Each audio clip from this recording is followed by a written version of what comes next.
আজকে বানাবো বড়ি দিয়ে থোড় ঝাল। থোড়টা কেমন কাটছি একটু দেখুন। ওই যে কাটছি আর সুতোটা হাত দিয়ে আঙুলে ঘুরিয়ে ঘুরিয়ে নিয়ে ওটা ফেলে দিতে হবে।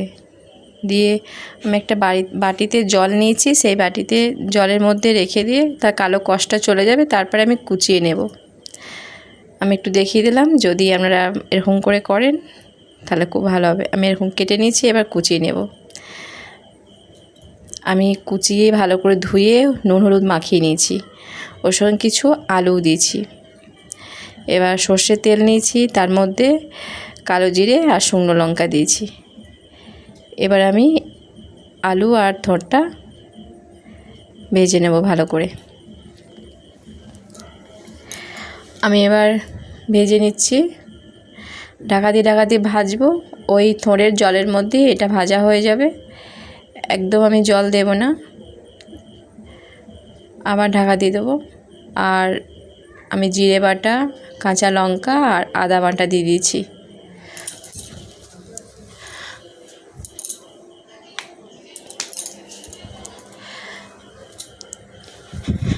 থোড় দিয়ে বড়ি দিয়ে ঝাল, এটা গরম ভাতে খুব ভালো লাগবে।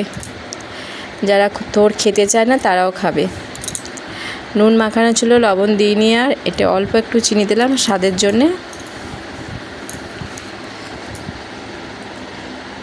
আমি ভালো করে নাড়াচাড়া করে নিয়েছি।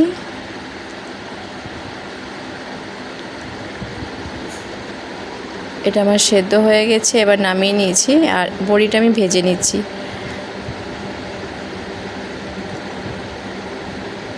বড়িটা একটু লাল লাল করে ভেজে নিতে হবে।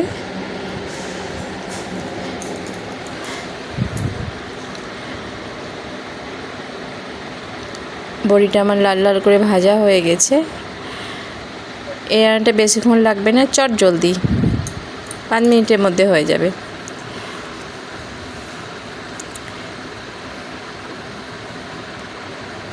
বড়ি আমার ভাজা হয়ে গেছে, এবার আমি থোড়টা আমি দিয়ে দেব।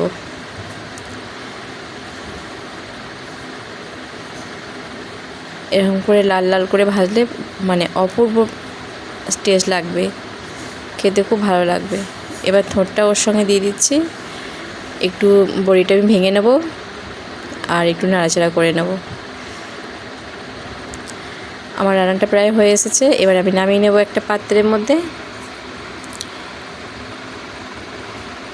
আজকের মতো আমার থোড় বড়ির ঝাল রেডি।